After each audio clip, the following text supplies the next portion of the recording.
Inga, thank you so much. Thanks for being here. Before we, obviously we're here to talk about this subject that I've spent the last month really talking about and even more importantly, really trying to learn about. I think it's interesting for me, and I think could be cool for our listeners. You know, we go back. I met you. I was thinking about this today. I think I met you 33 or 34 years ago at the Olympic Training Center. So when I came to the OTC, I might be off. It might be 30 years ago. Was it 92? I feel like it was just before that.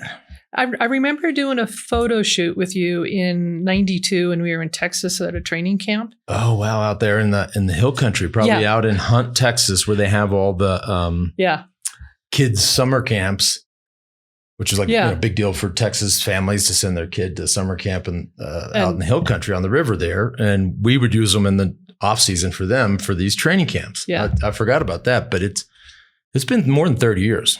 Yeah, I think that was 92. Yeah, sorry. And you were just like the snot-nosed teenager kid around there. Yeah, nothing's changed. Nothing, absolutely nothing. And I'm still lippy. Well, there's only a couple of things changed.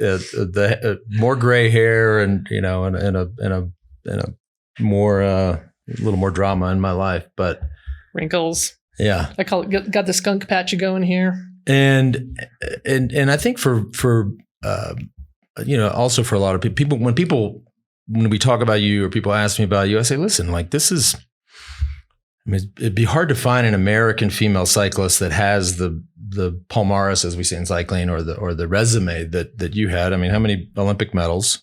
So 3 Olympic teams, 3 world medals, couple Tour de France podium finishes and stage finishes. Yeah, I mean, we all know what a 10-year career does. Mm-hmm. 10 national championships. We're on 7-Eleven. Yeah, 7-Eleven for 5 years. Yeah, a lot of people remember 7-Eleven. Great team. Just great team. There was zero drama on the team. It was just run like a well-oiled machine.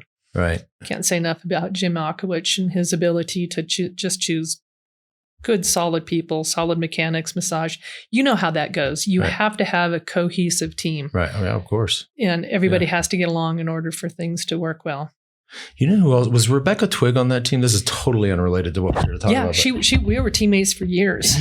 And we can talk afterwards too, but I've heard, you know, I heard some reports of her and I always thought, I never really knew her, but I thought, golly gee, this is, and I think she's up in your neck of the woods, and it sounds like a tragic story. And it's knowing Rebecca, it's probably not fair for me to say this, but we have it in my family. We have Asperger's syndrome, absolute brilliance, but not always functional.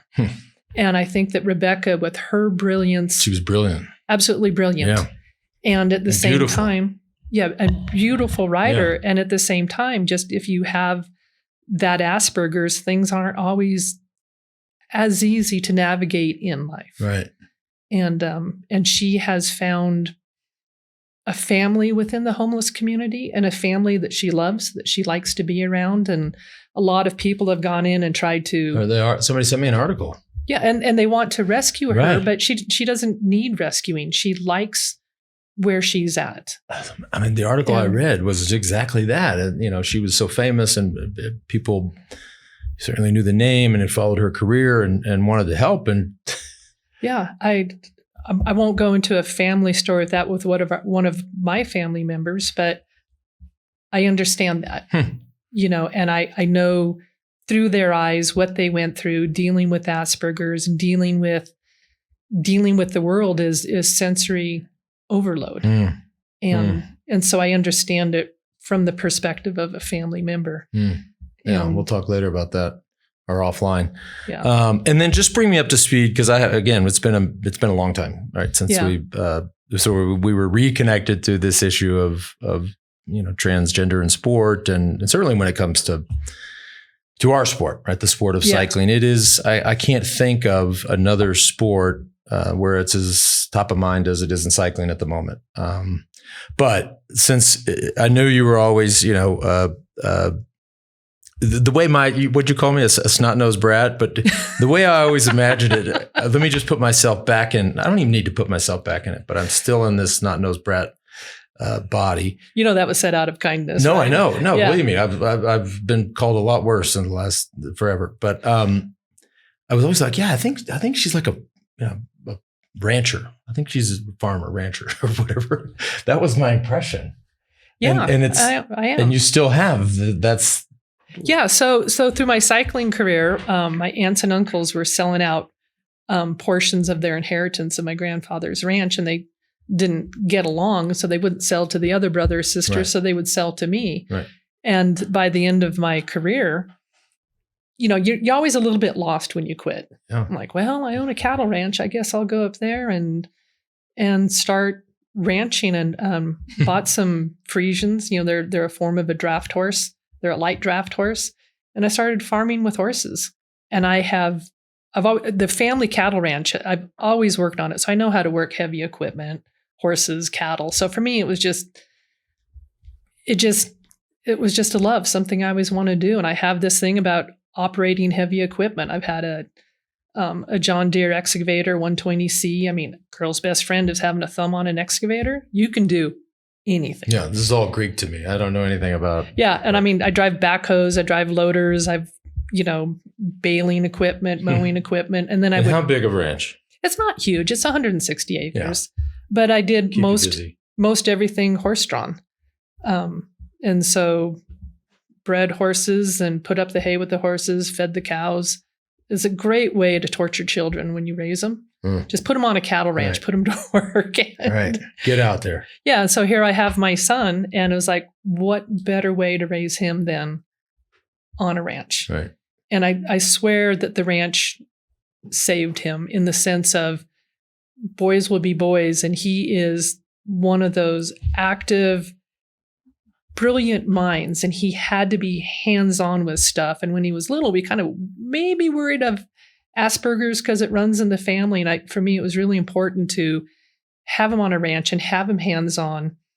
And he would be constantly taking apart equipment, putting it back together, taking balers, taking them apart, putting them back together. And why he's alive, I have no idea, because he was just such an adventuring soul. He'd take snowmobiles at the age of 8 up into the forest, because we back up into national forest and into wilderness. And he just had a posse of boys that, let me put it this way, I think most of my time raising him was like, no, you may not do that. They do it anyway. Right. I mean, like jumping off the top of barns with like tarps and trampolines and right. We did stupid stuff too. If you ever read we had this thing called Fireball. We'd take tennis balls and soak them in gas, and of course light the tennis ball, which it would. It was diesel. You should have used diesel. Yeah, I didn't use diesel. Listen, we were in Plano, Texas. I don't even know if they had diesel in Plano, Texas, or whatever.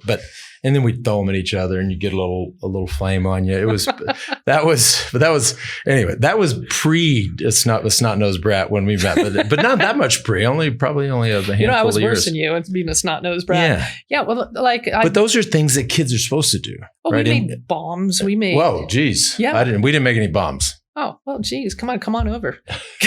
God, we're gonna get. And then I had not. We hadn't connected, and I hadn't really followed your story. And then, of course, and as I've said many times in this series, right, I have a personal connection to the trans community, and as as much as I've tried to learn and just sort of soak up all of this, really, I mean, not just through this series, but also through my personal relationship with an employee. Which is also different than the trans and sport issue, which I've really, really come to find out. And so as I'm reading, I see this story of you having, just starting to work with a cycling team. And of course, as we said a second ago, this has really become top of mind for women cycling here in the US. And it's become, it's become an issue, right? And something that is sort of talked about, but not talked about, not reported on. comments disabled. Like it's there's something there. There's a divide there that I couldn't figure out. And as I've gotten into it, I'm starting to, I think, figure it out. But when I saw the reason your story is so compelling to me, because it's not unlike a lot of the stories that I've heard or talked to in this series. And the thing that I have found, and I've had a few days to reflect since my last one, how it goes so quickly from, and I know you have friends and loved ones that are in the trans community, neighbors, that you have embraced, that you hang out with, that you love, and I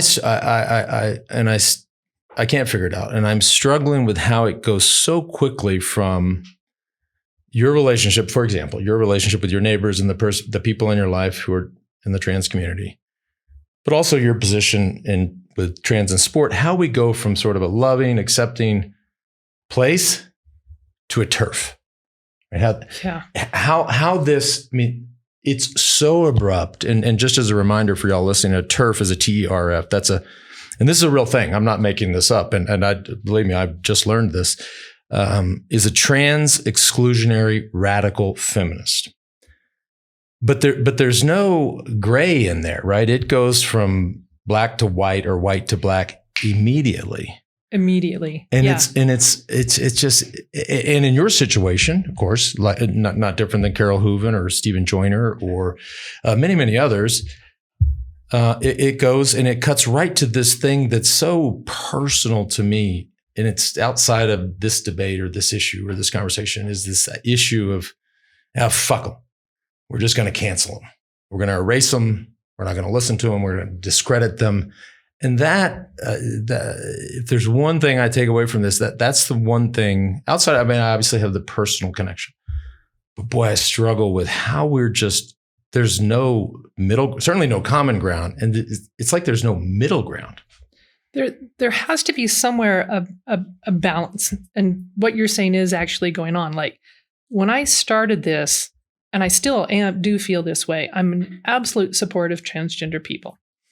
And I've been the most sympathy that that can go out to them is definitely because their stories are difficult. Like think about as a young boy growing up and you go through all of the testosterone surges and you're trying to grasp what it is going through puberty. As young girls, we go through all of the changes of hormones coming in and menstruation and breast development and just the hormone surges that, ebb and flow throughout the month. And I will never be able to understand your experience of trying to learn how to harness all the testosterone, as you will never be able to understand my experience of going through puberty as a woman. This is just where we're different. Having 3 daughters doesn't give me a little bit. I mean, I've survived those 3, but I got you. But it does. But I mean, you can watch it with your daughters. I can watch it with my son. And in that same vein, we'll never really understand what a transgender person goes through in the sense of going through the testosterone surges and being at war with that and feeling like they're a girl or vice versa. But their experience, I will never truly be able to understand, as I will never be able to understand yours. I'm only going to really be able to understand mine as a woman. And all we can do is have compassion and try to understand. I mean, I've raised boys as you have raised girls. And so we want to have this compassion towards them. And yet we have the reality of biology. And so you look at, when I look at these two, we have this gender dysphoria, this ideology, and we have facts, and we have science, and we have biology. And so when somebody has gender dysphoria, yes, do help them, make them feel comfortable. What they're finding now is with young people, the last study that I read through Sweden, is like 90% of these children, if you don't transition them, maybe you support them through their journey, 90% of them turn out to be young, just gay. And this is absolutely acceptable. Of course. Absolutely. And so and this is why we have this watchful waiting to not do anything and let them grow through it.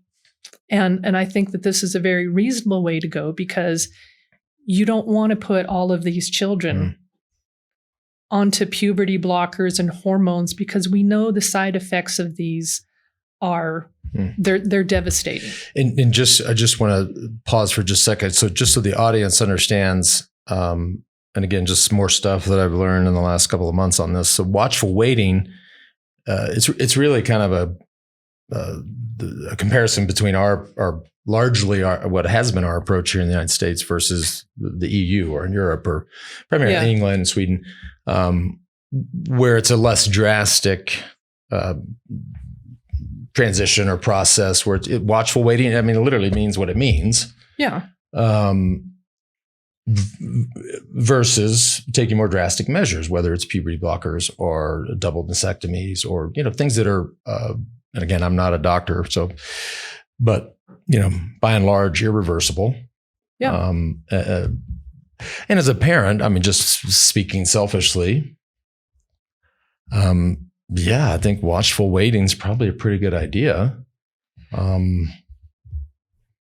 But that's also one of the pieces of this thing that just it's so slippery, right? Where we fall into these salacious, really, really controversial things.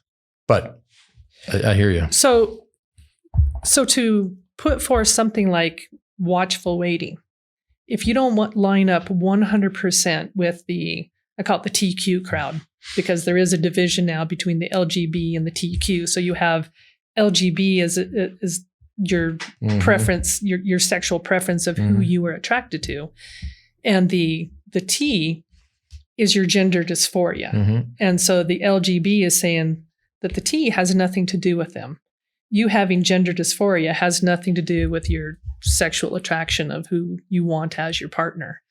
And so if you don't line up 100% with their agenda, then you automatically get put into the TERF crowd. And these are discussions that we have to have. We have to have thoughtful discussions about this, because to take children and to give them these drugs, we should not be experimenting on our children. And we have to have thoughtful conversations about this. And the other thing that we have to have thoughtful conversations about the rights of women, because we are different. I mean, we are humans, but we are different. And I will never, ever, no matter how much testosterone you give me, I'm never going to be a man. I will just be a masculinized woman, but I'm never going to be a man. And then likewise with you, if you go through a gonadectomy, you're not going to be a woman. You're going to be a man with very low testosterone, but you're still going to be a man. And so, what is one of the best ways to describe this? Like on the cattle ranch, on the ranch that I'm on, we castrate the young calves when they're like a couple days old, and they grow into basically a feminized bull. They don't have all the characteristics of a bull, but if you don't castrate them and the bull goes through full maturation. Which for a cow or a bull is how long? For a bull. Like a boy it would be like, 14, 2-3 years. Okay, so and they get their full size and their full musculature. And when you castrate that bull, they never lose everything that they have developed of going through the process of having all of that testosterone. I like the way Emma Hilton puts it. You can't uncook the egg. Once they go through that process, there's no coming back from that. They still have the muscle mass and the strength and the build. And so when we get into transgender women and women's sports, if you take away all the testosterone, the performance, it does go down a little bit, but it never goes down to the point that it becomes fair for the women to be there. And so then when you have, if they're not exercising, there's more drop in performance. But when you have athletes in sport, so a transgender woman is training, there's only a couple percentage of drop of performance because they are still training. So what they're really stating is you can take away the testosterone from a man But if they're training and they're competing, they lose I think 1 to 3% of because they matured as a man. Right. And that's where, as I've come to learn, people have multiple versions of how this works, or how it. Probably easier to say, just different schools of thought, different types of research. Are we, is it only 1 or 2%, or is it normalized? Right. And that's right. And look, I guess in a perfect world, if you support the trans community and Dr. So-and-so came along with a magic wand and you made it totally equal, I don't know, we'd probably say, okay. And then there's different papers out there, different bodies of work, that's not real clear, right? And certainly the governing bodies have not done anything to help. But and I'm not contesting it. I'm right. It just seems as you could look at this two ways, right? Because you had Renee Richards 50 years ago, you had other athletes, but this feels like it's more, or at least becoming more top of mind. But it just seems to me we haven't had the end all be all study on this that says yes or no. We have at this point, I think, over 22 scientific peer-reviewed studies that show that no amount of testosterone suppression mitigates the advantages of being born male to the point that it becomes a level playing field with the women. That, their abilities go down a little bit, but not enough to make it fair with the women. And we have 22, I think, more studies with this. More importantly, we don't have studies that show that it is fair. And so when this was passed, it was passed on the ideology and it was passed on the politics back when they decided to allow transgender women into women's sports if they had gone through sexual reassignment surgery. Right. And this is when they allowed it. And then from there, what happened is then here we have Kristen Worley comes through and finds out that after she has a gonadectomy, that her health is failing. And so she wants to get a therapeutic use exemption in order to compete with the women. And she needs more testosterone. So transgender women are allowed up to, I think at this point, 10 to 20 nanomoles per liter if they've had a gonadectomy in order to compete with the women. Because of Kristen? Right, because of Kristen Worley. So this was 2000. That was precedent setting. Right, and that was precedent setting. And then the door keeps opening up a little bit. So it was kind of based on Kristen Worley because they were realizing her argument, if I understood it correctly, was that when she looked at the IOC rules, it said that if she went through sexual reassignment surgery, that she could compete with the women. And so she thought that she could do this, but then found out that her health was suffering because she didn't have testosterone. So basically she was like, well, why didn't you guys tell me that my health would be hurt by this? And kind of held them accountable for what had happened to her.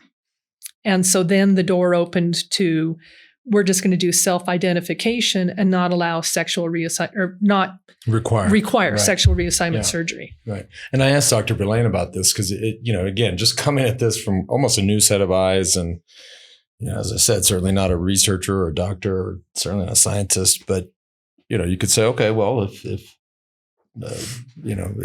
this is what is in your heart and soul, then okay. I asked him that, and I felt like he took it as almost an extreme question. I actually didn't know the whole backstory on Kristen Worley. And then, that leads to, you keep going down these roads of long-term health effects of any of these procedures. I've tried to listen to all sides, including, and I loved my conversation with Athlete Ally. I thought wonderfully sweet people, very smart. But just as much as I invested in that interview, I also sat around and watched Matt Walsh's What is a Woman? Right. which goes into a lot of these, some of the long-term side effects of these procedures, and then obviously then you get into the detransitioners and things that get really complicated. Right. So what we have here is we have an ideology, and then we have biology, and what isn't being discussed is the impact on women. And the impact on women is such that they show by the age of 8, if little girls aren't given a sex-separated sport, they have a tendency to walk away.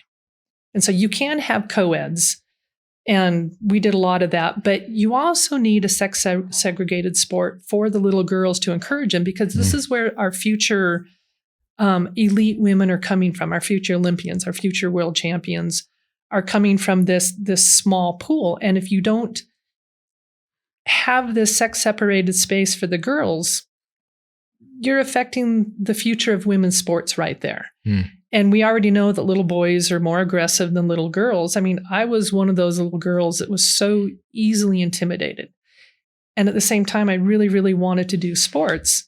And had it not been for Title IX, I was at the very beginning of Title IX. Like when I was really little, I wanted to run. I wanted to do different things. Like, no, they don't have that for girls. Right. I mean, they don't have girl sports. They just didn't. And then Title IX comes around. I remember getting into junior high school, and they had a girls cross country team. I was ecstatic as a little girl. And we had a coach that followed us all the way through, Lyle Freeman. I owe my whole career to this man, because he took us all under our wing, and he just, I think torture is a good word for it. If it rained, if it snowed, he was dragging us up muddy hills through water. I mean, just. Yeah, you're still talking about it, so it's pretty good. Yeah. I mean, we all have those. I mean, he was amazing. Fond memories. And the way, but he put all of his energy into these young women, and this is what these young girls needed. And to this day, we still all chat and talk. It was bonding. And so then, so now we have Title IX. So sports for women isn't just about, we want the same opportunities that men do, but they also show that for women in sports, they go on to be in all of the C-level in any company. So they're either CEO, CFO, COO, and that most of these women come from a sporting background. So sports is very, very important for young girls. And we already know that men dominate sports. You guys have a lot more opportunities than the women do. I mean, I think it's changing. Yeah, it's changing. Thankfully, it's changing. I really do. Which is good, but we're still not there. I agree. And so at this point, we need these opportunities for these young girls at a grassroots level, and handing more opportunities to young boys. It's at the exclusion of these young girls. And what the women are asking for is, like, every woman that I know is sympathetic to the transgender issue. And at the same time, they still want their spaces. And when it comes to sports, it should be absolutely crystal clear that the biology is different. Starting in the womb, I'm sure Carol Hooven covered this, that you just have the Y chromosome and then you have the testosterone. But we can't, at the exclusion of women, include these young boys into women's spaces or men into women's spaces, because we have women's rights are human rights as well. And when you start trampling on the rights of women, then that's not a human right. It's not a human right to trample on the rights of women. But why this is getting to, I mean, this really is just getting like, what is there is a block there. There is something that is, because the women's, I mean, shit, I love getting in arguments and fights. And if I had to pick between getting in an argument or a discussion with a man or a woman, I'm taking the guy every time. Like I'm scared to death of women. Like, and I mean that in the best way. I understand. It's like, or if, somebody's going to lead a team, I'll get behind any woman, right? They're just better. And I don't know. It's just my thing. Something's missing here, right? If that's the point, that's the case. Well, and I don't know if it's because you see it in politics, you see it in the sports governing bodies, you see it in the press. that's not getting through. And at the same time, I'm also not sure, and I had this a part of the conversation with Athlete Ally about this, is like, I'm not so sure that this level of advocacy is also effective, right? In terms of, if you look at the polling and you're finding this level of advocacy is backfiring by not allowing people to speak. It happens for a while, then people start getting resentful of not being able to allow to have a nuanced conversation about this, to discuss the differences between ideology and biology. And so one of the things that I think is really hurting the discussion is if we cannot discuss the reality of biology, and if we're going to try to deny facts and science, then everybody starts pushing back on this. And I think that's what you see happening, is that the T crowd, the TQ crowd, refuses to acknowledge the biology. And so, like when we're listening to, and we're talking about sports specifically. Sports. I want to keep it at sports. I want to stay in my lane. Right. And just for the listener, I think, because we both have these personal connections, and but we also have a personal connection to sport, and certainly, I'm a guy, you're a girl, so this is way more personal for you. But right. So with regard to sport. But it's the politics behind it, because like when the IOC put this in, they slid it through. It was based on the ideology and the politics. And once again, the women were not asked about this. And so now we're starting to bring up the biology, and it is blatantly being ignored. Like when our dealing with, like, say, the IOC kicks it all down to the international federations to figure out what is fair and what is not fair. So we put together a group of 5 Olympian women, and then let's see, we had in there Emma Hilton, who is an evolutionary biologist, much like Carol Hooven. We had John Pike in there. We had Kathy Devine in there, who was sports rights, women's rights, human rights. And we were trying to talk about, we wanted a seat at the table when they were doing the review with the management committee. Wouldn't even look at it, wouldn't even consider it. And they said, well, you have to put it through the men's cycling professional association. So the men's. Yeah, but we had to put it through the men's. We couldn't even go through as women to put it through. We had to have the men put it forth for us, which was frustrating. It's like the women couldn't even speak. And then the women, they used to have a women's committee, and the women's committee was taken apart, and all the women were put in different spots at the International Olympic Committee, or in the International Cycling Union. And so the women's committee is now gone. So there's nobody to speak for the women. They're like, well, we have more women in here than ever.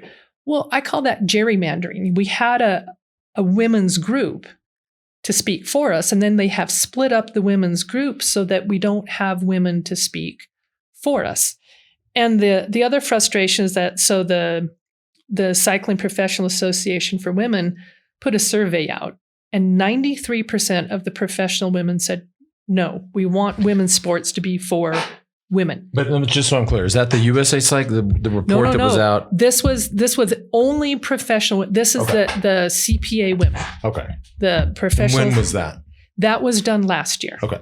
Which is recent. Right. And they only polled the professional women. So any woman with a pro license could take part in this survey. Like the USA Cycling one was open to everybody. Well, right. It was a little faulty. I mean, I don't know how that works, but when it gets out and anybody can vote. I'm not going to beat up on them. Right. I mean, this is what I'm. But we're going off. Only pro women were surveyed, and 93% of the pro women said no. Okay. And David Lepartient said, we're not going to really look at that survey because that's based off of feelings and emotions. It was an anonymous survey? It was an anonymous survey of only the professional women's cyclists. Well, that feels pretty factual to me. But they didn't want to listen to it because they said it was based off of feelings and emotions. So then what happened? But they allow men into a women's field based off of feelings and emotions. So then the CPA women tried to put forth, they were going to have Ross Tucker on there, Emma Hilton on there, and give them, the science. And then they were called transphobic. And bigots. And bigots. And this is, boy, this is my point of just no middle ground, no common ground, no rationale. I mean, how we go so quickly from, look, we hear you, we see you, we support. Just, let's be careful here how we address sport. To fast forward, you're a transphobe and a bigot. I struggle with that. I think a lot of people struggle with that. I don't. That doesn't seem. Look, you are not a transphobe. No. I mean, it's been a minute since we caught up, but just hearing about your personal history and certainly knowing mine, those are real. Those are harsh words. They are very harsh words, and all just because we're trying to protect women and have fairness for women, because women deserve to have. We don't deserve meaningful like men get to have fair competition, but women now we only get to have meaningful competition, and that's not fair. I'm competitive. Maybe I'm not as competitive as you, but I'm pretty damn competitive. No, I know. I want to win. Yeah. I want to have a fair playing field. Right. And if I was asked to compete with the men, I'd be like, no, absolutely not. And that kind of sounded harsh there, but same with the men. But a transgender woman, the answer is no, because they still have the biology of a male. And also on that, going back just a second to the immediately branding or labeling people transphobes or bigots. It isn't just that, right? I mean, we know the example, or most people or anybody that's followed this has seen Martina Navratilova's opinions on this and her tweets and all the other social media. And, she had a nice go at me, which is okay. I mean, Martina Navratilova, by the way, for the record, didn't say anything wrong about me. I mean, I don't know that it really adds to this discussion, but everything she said was true. Right. I am a guy. I've cut a few corners. Okay, these are all true, but nonetheless, we're having this conversation. She's an icon, and certainly an icon when it comes to the gay and lesbian community, even a real pioneer. And she said, "Look, I don't think it's fair." Now, she might have gone a little far. The one thing I think that also really it's tough for that community to hear is that you're cheating, right? And you read, if you do read the social media in the comments, it's just it's another guy cheating. It's another guy cheating. And Martina went so far as to say this is just like cheating, but nonetheless, the community reacted, right? The T community, and branded her a transphobe, a bigot, and a TERF, of course, right? Which seems a little. Again, and this was my question to Ann and Chris at Athlete Ally. Like, if I imagine, because you've got the LGBTQA plus community, right? To me, I know what a community is. Well, we all know what a community is, right? So we all live in a neighborhood in different streets. It just seems like this thing's going to come to a head when you have a real icon and a real pioneer like Martina that you've basically just tried to erase. That's something. There's a misalignment there in a really big way. Well, what happens? I think all of us started off with trying to be nice and just trying to point out biology, and got labeled transphobic and bigots for just trying to show the science that was coming forth. And I think a lot of us end up kind of just fighting back, like it. But it is cheating. It is because. But let me take a step here. They are legally allowed right now to compete, which is what Roger Pielke said. Right, they are. Right. I agree with that. Right. And this is what I've been talking about: is we have to look at the policy and we have to look at the science. And when you ask to look at the policy and you ask to look at the science, you're also called transphobic and being a bigot. And it's like, no, this is biology and this is science. But if I had to defend them. Because I've look, the whole world knows my story, and it's not justified that we lived and raced in a really fucked up time, and none of us really viewed it as cheating. At the end of the day, it was. I'm not so sure. I don't think Leah Thomas or Veronica Ivy or any of them view that as cheating. I really don't. I don't think they're all. I'm going to go out. I'm going to transition, and I'm going to cheat and finally win something. I agree with you on that. I don't think that there's any motivation like, but I'm going to transition. That word gets, I mean, that will get their attention and their anger super fast. I mean, obviously it has.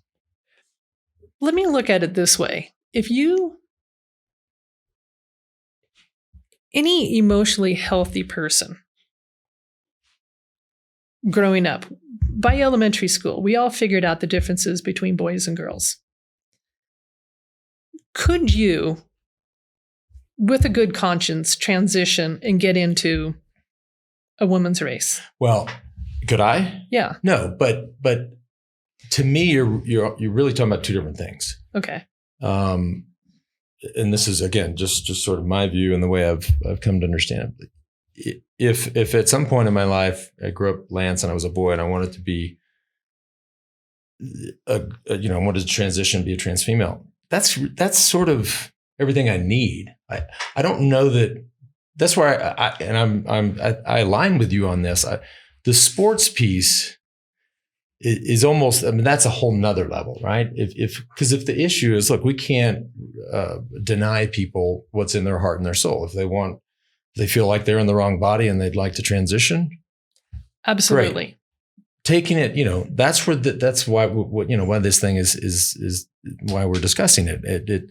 Why does, the sports piece is another. First of all, I can't relate to that. Just so I'm clear. None of us could. No, and that's not a slight. It's just hasn't been my life.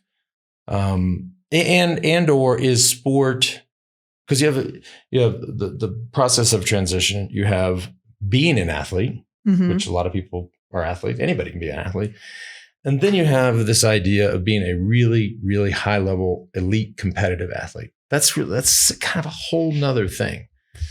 And I think for a lot of people, that's taking it too far. I think Caitlyn Jenner had the best. I really like listening to Caitlyn. I mean, even though I'm a Democrat and she's Republican. Which I think is important to note, because anybody that's on the other side of this fight that gets branded and labeled TERFs and transphobes and bigots, people just automatically assume you sit around all night and watch Sean Hannity and Tucker Carlson and all these loons. And I'm a right wing, whatever. No, so I think it's important to set the record straight there. A lifelong Democrat, but we can agree in certain Democrat, Republican, we can agree in certain areas. Even if you're, I'm a woman and somebody's trans, there's a lot of areas where we can agree.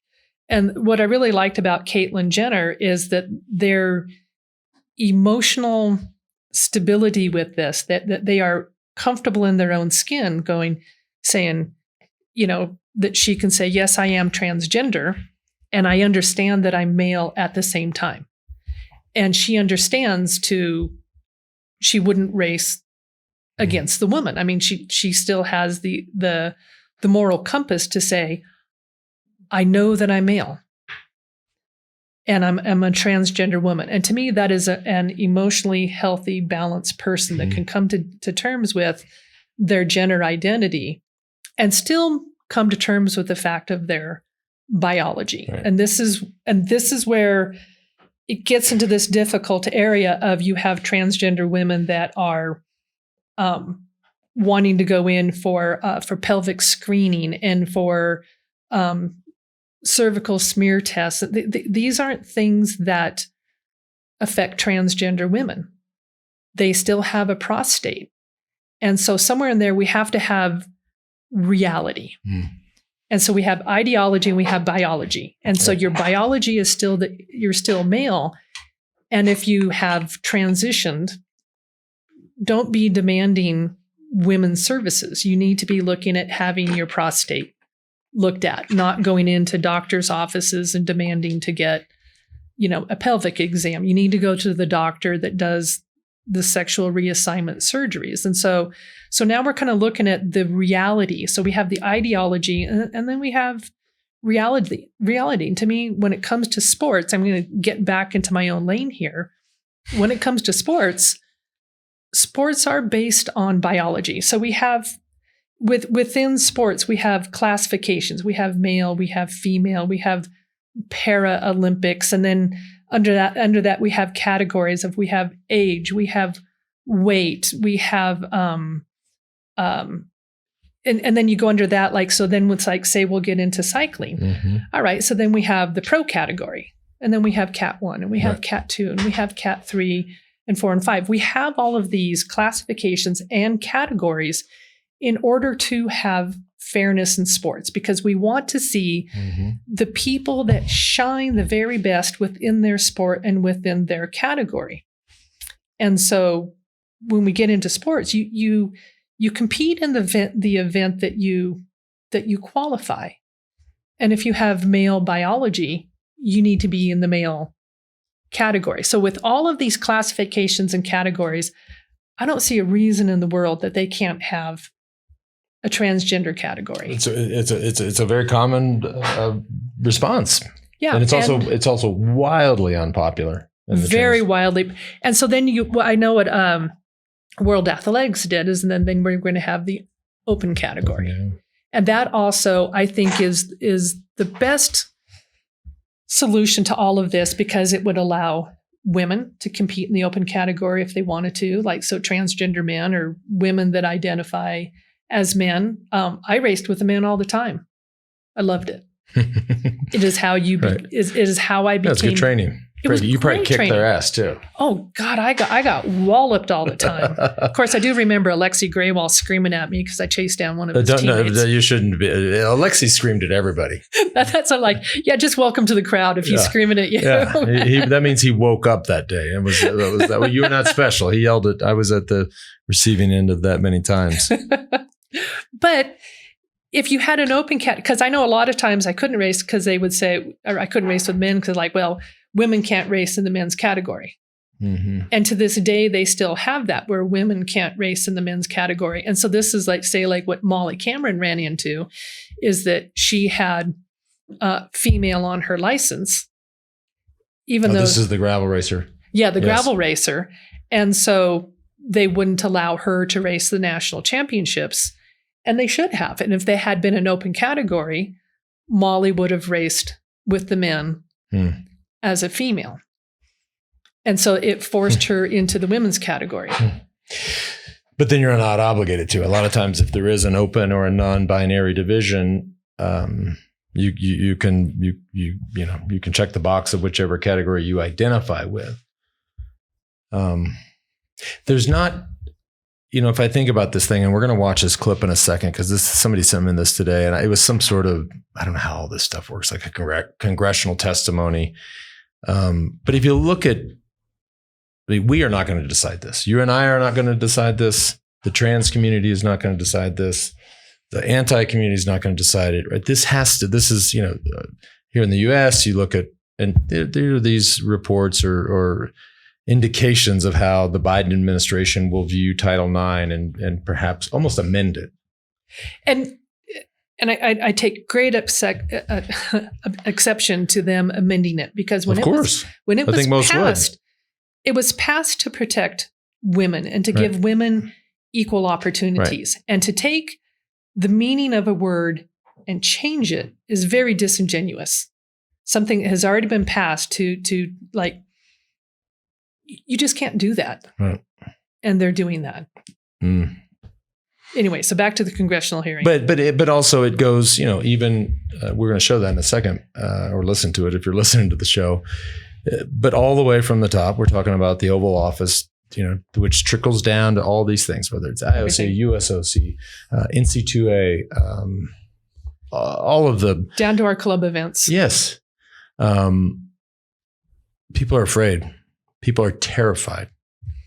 And look, you just told us the numbers from, if you polled all of the professional female cyclists in the peloton, which I don't know how many there are, but hundreds and hundreds, 93% said no.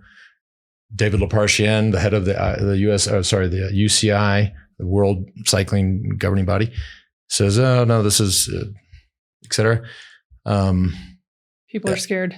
People are terrified. Let's play this clip. This to me, and I asked just before we show it, I asked Dr. Villain this question. It was sort of a hypothetical, and I used the example of Usain Bolt, and who's not that old. I was surprised that Usain Bolt's not very old.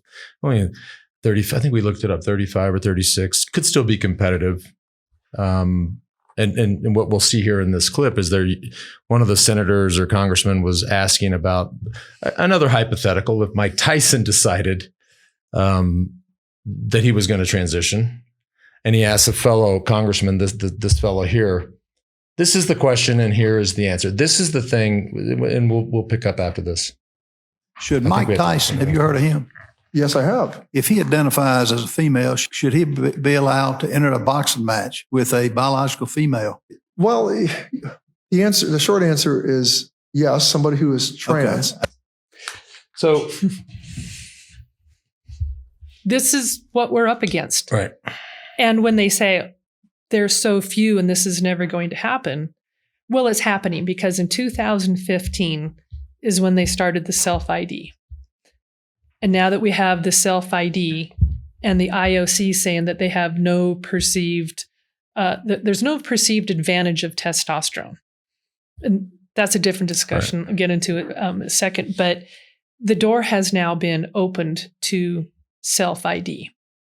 And this is what we're going to be seeing. And when they say, oh, we really won't see this, we are seeing it. And it's just not being reported on because the media, they don't want to cover it. But we have now over 50 transgender women in cycling.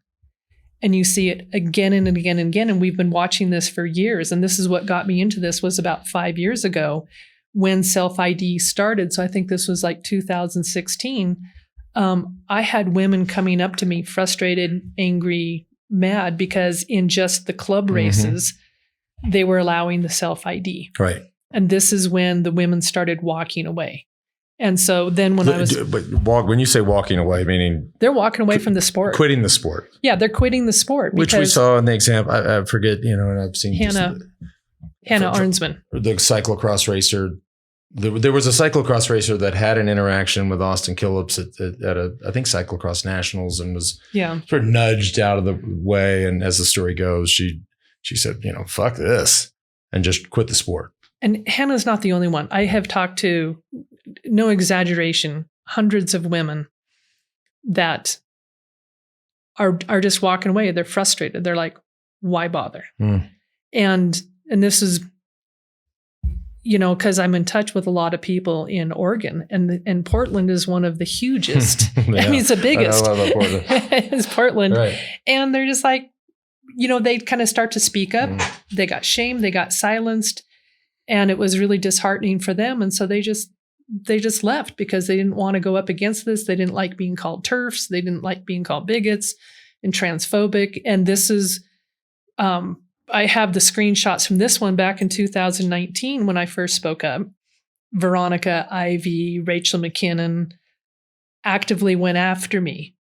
And there was a mole in this chat group.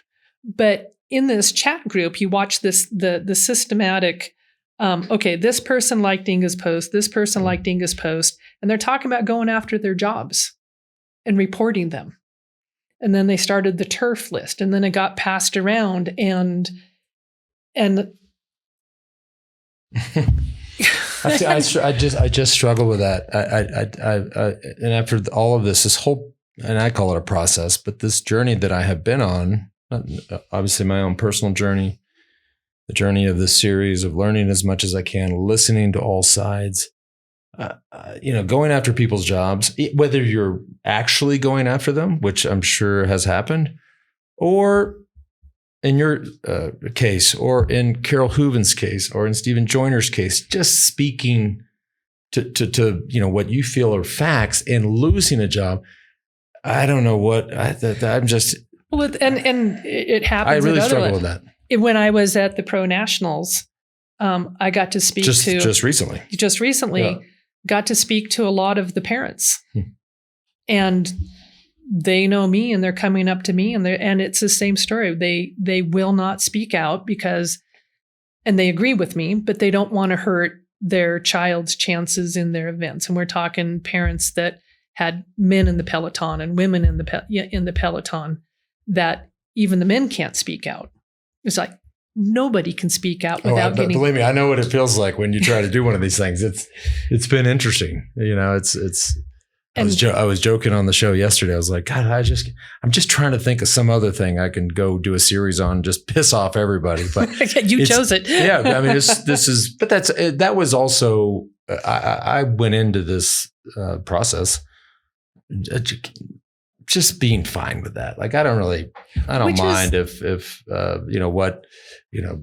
100 journalists write or what's tweets come in. I don't really give a shit. Nice to be at the point, of course, that you don't care. Of course. And I always try to stop short of saying I don't care, because I do care about a lot of things, but I'm just removed from that a little bit. It's I'm not going to let things like that influence the projects we take on, or I take on, or ideas or journeys or homework, which this has really turned into. It's fine. I mean, it's kind of a blessed position to be in, where you just kind of do what you want and you weathered the storm. And the funnest thing about, because I will say this, and not, I'm interviewing you, you're not interviewing me, but I will answer the question. The amount of shade that has been thrown at me in the last 2 weeks, I haven't seen. In my life, I've had a lot of shade thrown at me, right? All the things you can imagine: negative articles, mean tweets, just really hateful stuff.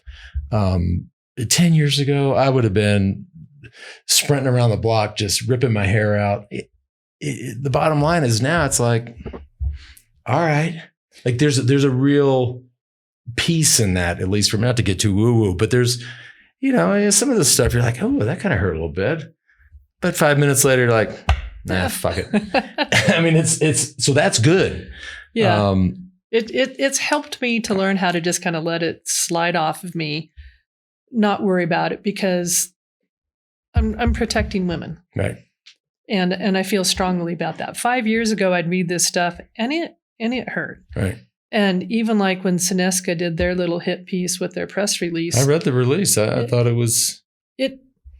I just don't think, and again, as I read it, and if I just had to look at the polls and look at the way I have analyzed the situation, I don't know that was a reflection of, if you just asked everybody, which of course we can't do, but imagine if you did. I don't think that was an accurate reflection of what, quote unquote, everybody would feel.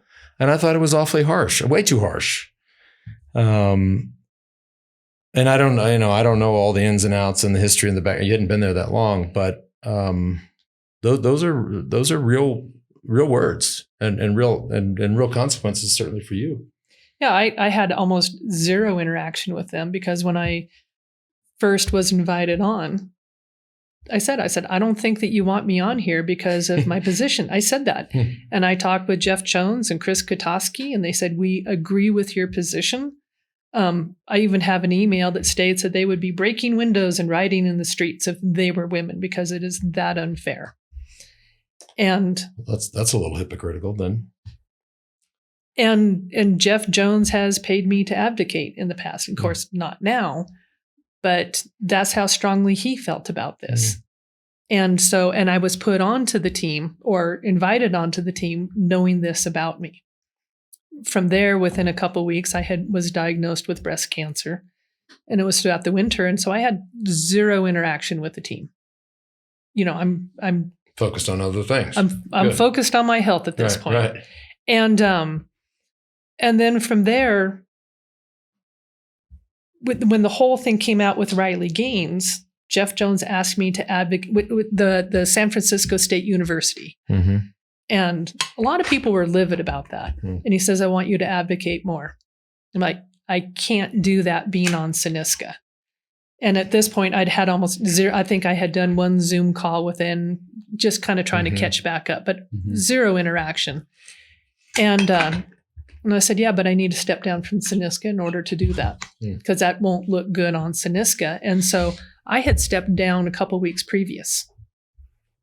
But what was the quote? There was some quote, and maybe, who knows if these things are ever accurate, but you said something like, if I were any of the, this was either during Tour of Hilo with Austin Killips, or just after. And as I read it, it was sort of, if I, all of those women should take a knee and refuse to start. Is that, or did I not? No, I did. It was like, spectators, wear a t-shirt that says woman. How can you be canceled for wearing a t-shirt that says woman? Well, these days, believe me, they can make up anything to cancel you. Like there's every day. I mean, I think we all need like a real-time news feed of like, this is the shit that you cannot do. And so look, by the way, there's a lot of these things that are right. Like we shouldn't do certain things, or you shouldn't say other things. I'm not sure that saying pregnant woman, I don't think I'm ever going to feel bad about saying pregnant woman. But you're not supposed to say that anymore. No, you're not supposed to say woman. You're supposed to say pregnant people. Right. Or yeah. Yeah, it's pregnant birthing people. Person. Or birthing person. Mm-hmm. I think that's what a way to control women is to continually change the language of what woman means. We all know what a woman means. It's an adult human female. A descriptor of an adult human female would be, that she can be pregnant. It's a pregnant woman. She can a menstruator, a uterus haver. But we have now are being called by something that defines us: uterus haver, menstruator, pregnant person. No, those are descriptors of a woman. But the main descriptor is, I am a woman. What do you think happens? Where do you think this all ends up? Where I think this all ends up is we're already watching it play out in real time. They have tried to silence people, and it's backfiring. And people are getting fed up with this. So like I like the statistics that you quote. Like it was the last year with CNN. 10-12% people felt that. Yeah, I think it was three summers ago, and I've quoted this poll a lot. And it was a Wall Street Journal poll that was republished or was aired on CNN.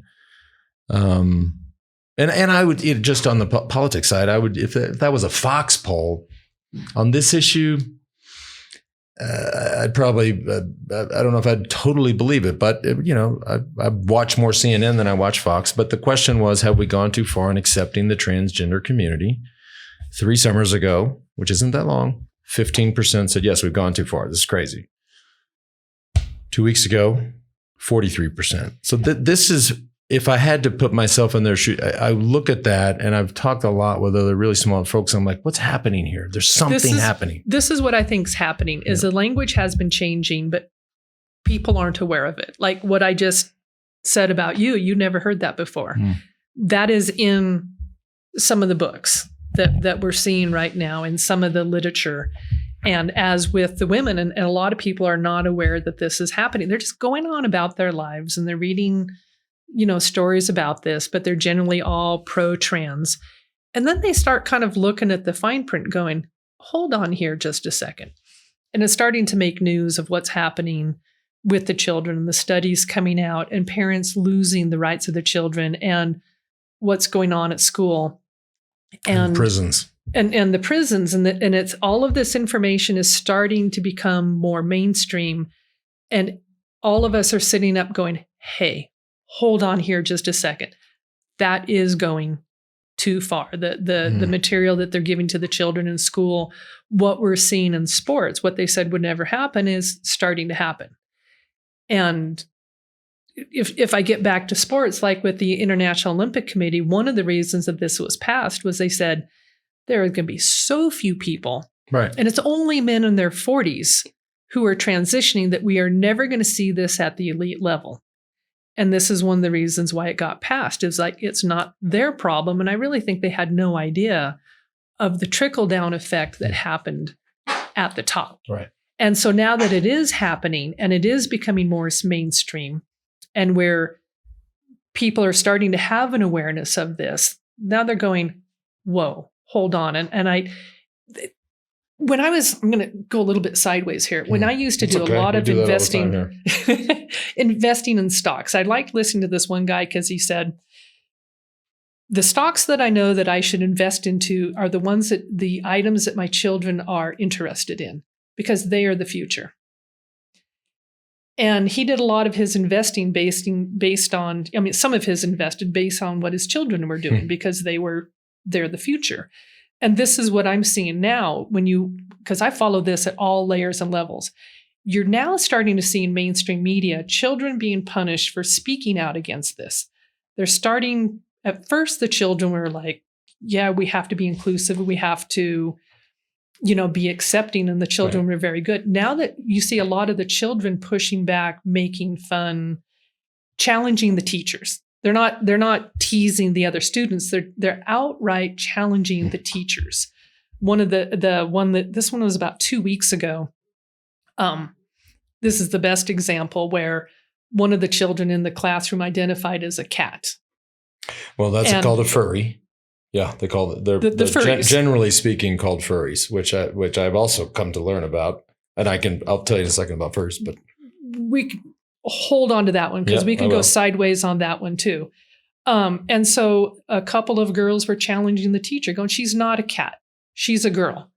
And then the teacher admonished them, and then the girls kept pushing back, and you can hear other students in the background pushing back. And we're seeing that more and more where the students are pointing out facts in biology to a teacher.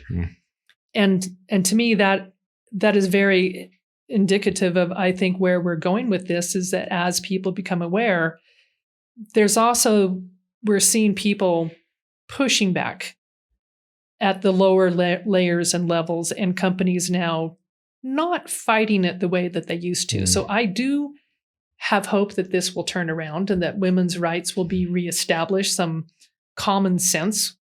I mean, a lot of this just comes down to common sense. When I was young, from the age, I think about 6 to maybe 10, I was a horse. I just wasn't any horse. I was specifically man of war. I mean, to the point that, You identified as a horse? Oh, God, yeah. I galloped everywhere on my hands. I mean, why I have knees, I have no idea. Yeah. But I mean, I wanted to eat off the floor. My mom's like, nope, you're a young lady. Get to the table. And that is just, I call it the adult in the room. And I hope that when it comes to women's sports, that the adults will get back in the room. And when I look at the International Olympic Committee, they're just cowards. I mean, they're scared. And I don't know if they're controlled by. Talk closer to this. I don't know if they're controlled of the same fear, but what is the money behind this? Right. That would allow this to happen without consulting women.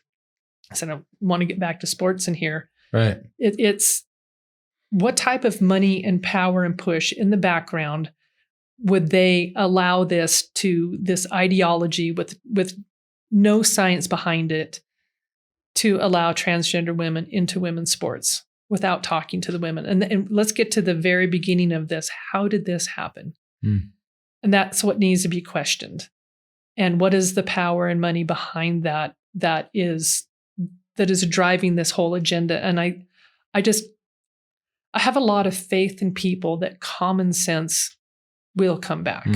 Well, I was just curious about, the forces at work here, right? It's obvious that there are forces, big forces at work. And I haven't figured it out. You see quotes and you see initiatives, but whether it's the ACLU, the American Civil Liberties Union, or but there's forces. There's something.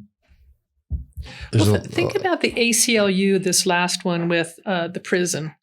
I didn't see that. I mean, the prison thing. Just real quick for background, folks. There has been some, and again, and these are examples. They're not thousands of these examples, but there's a few or whatever of male prisoners that don't like being in men prisons, which I wouldn't like either. That are raising their hand and saying, well, I identify as a woman, so they go to the women's prison, and bad things can happen. They're finding with that one that over 50% of the men that suddenly start identifying as women in prison are also sexual offenders. Which was the case with the Wee Spa in Los Angeles, and boy, I tell you, I think for the trans community, I hate that. If I put my my hat on of having a personal connection here, I hate that for the community. Like this, it's all of the transgender people that I speak with, and I speak with a lot of them all the time, this movement is not helping them. They had more acceptance and more, this is just not helping them, because it's kind of trying to frame them as being these bad people, and they're not. These are all the transgender people that I know are wonderful people, and they're people with gender dysphoria. But here's what they would say, the trans community would say, and so I can listen to both sides, right? What I heard you say, and a lot of folks say, that this is actually hurting their cause, pushing on primarily, specifically sports. The trans community would say, which I could also understand, that the conservative right in this country is using the sports issue to drive a wedge to then get to a place where healthcare is denied and education is denied, and all the rights and freedoms that we should have would be denied. So you're getting a very similar message from different sides. It's just inverted. Which makes, as I've gotten into it, I mean, transgender rights are a human right, and women's rights are a human right. And when the rights of one tramples on the rights of the other, that's when things go wrong. Our women's human rights need to be recognized. Our rights to equal access, equal opportunities. And I'll get back into sports. Title IX right. and women's rights is that we get fair opportunity in sports. And I don't know if sports are actually not a human right. I mean, if you really kind of get into it, like when you say, sports is a human right. No, this is something that we compete to be able to qualify in the classification that we qualify. So for me as a woman, the first one is I'm in the women's classification. But then from there, if I get into cycling, I would start off as category 5, and then I would work my way up to 4. But if I never make it to elite, then I haven't made it there. But sports are set up, we've gone through this again, for fairness. And is there some woman, a female politician, and who's the most powerful one in the country? I guess probably Kamala Harris, right? I just wonder if I'm hearing your side, and what you just said it, I think really well, is, when one set of rights tramples on another, then that's crossing the line. You would think, on the women's side, there would be an advocate there on Capitol Hill or in the White House or whatever. And I'm not sure there is. I think no, we don't have the advocates there. I think the closest that we have right now is Tulsi Gabbard, and she was a lifelong Democrat, right, and started until she switched over. But one of the things that drove her to switch over was the trampling of women's rights that is going on with the left. And so when we talk about going too far, I believe the left has gone too far. Like, I've been a lifelong Democrat, but I feel like I haven't changed a whole lot, but I feel like they have just gone way far left to the point that it's detrimental to women. And I know I have my times here being a Democrat and belief in my rights to body autonomy and being able to, whatever goes on with me reproductively, that it should be my choice. And here the right has taken that away from us. And it's like, well, what is a bigger threat to being a woman right now? Is it the loss of to my body autonomy with abortion, or is it the left issue with having our rights walked on by this movement? Mm-hmm. And I'm going to say that a bigger threat to my rights is this movement that's trampling women's rights. And transgender, they should have rights, but their rights don't supersede women's rights. We should be equal. Mm-hmm. And when it comes down to biology. Right. And that's where I do, I think, and I know you mentioned 22 peer-reviewed studies, I think if everybody got in that same room and said, okay, and let's do sort of the mother of all, as I alluded to earlier, the mother of all studies, peer-reviewed with, I don't know, like the Einstein of all these things, using the right pool of athletes, right? You'll hear from the trans community that there are studies out there that just haven't used elite level trans females in the studies. And again, I'm not a scientist. I'm not a researcher. I don't know. I just listen. But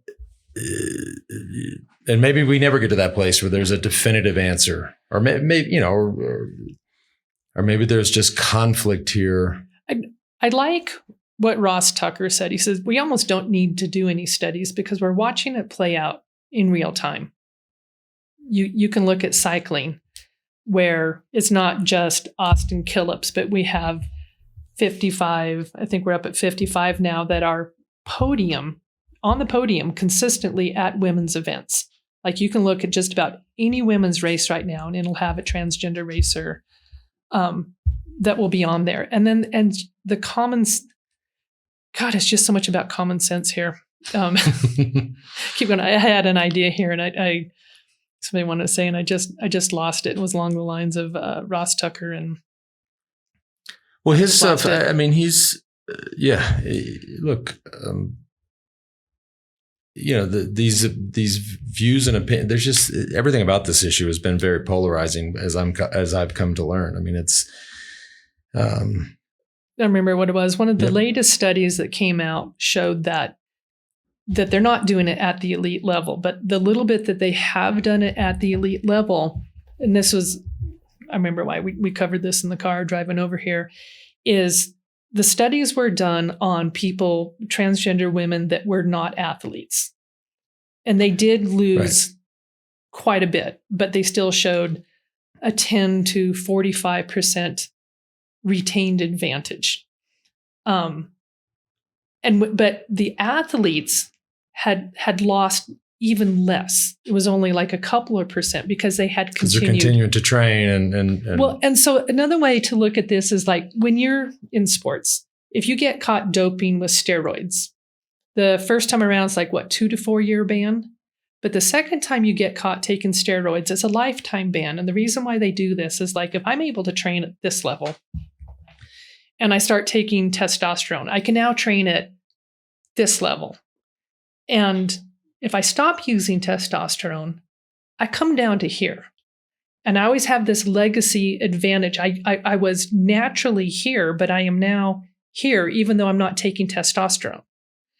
And so, and this is as a woman. So now and if I'm only taking it for a short amount of time, for like a year or two, but now you have a male who has been bathed in testosterone his whole life. And so I'm here and he's here. And he's been bathed in testosterone his whole life. But we know as men and women, I'm here, you're here. You always are going to have a 10 to 45% advantage over me. We take away all your testosterone. As an elite man, you're going to come to here. Because even right now at this point in your life, you have less testosterone. Because you're an aging male. Well, you've said a lot of really, mean things to me today, Inga. You called me no, you're right. No, that's You will come down because of aging. Right. No, I believe me. I'm well aware, and I've had other complications there over the course of my life. Yeah, haven't we all? And then you look at me as like an aging female, and my testosterone. I don't look at you that way. I never said that. I sure do. But, so I think when I was racing, I was at 0.9 nanomoles per liter when I raced. So low.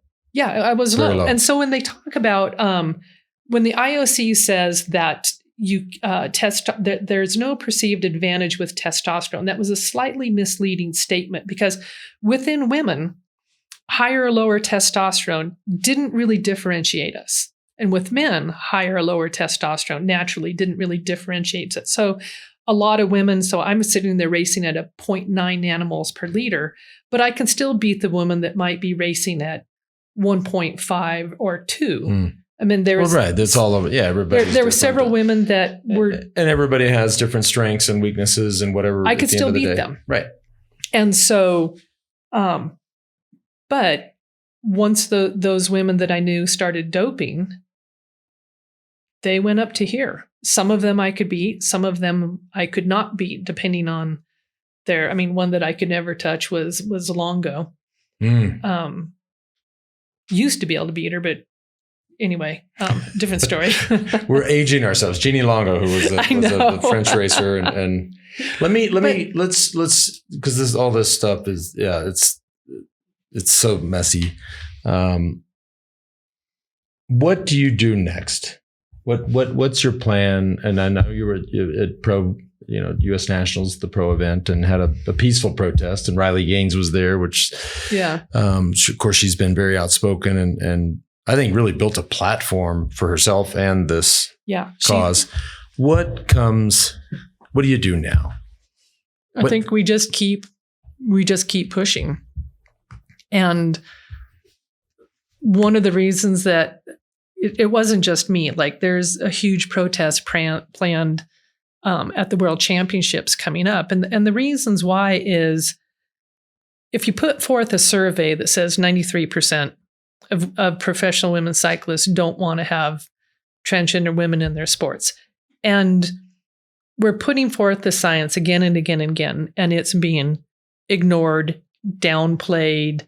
When you look at Xavier Bigard doing his paper in May of 2023, so a month ago, quoting all of these scientific papers, showing that there is a retained advantage, and summarizing it with inclusion is more important than fairness.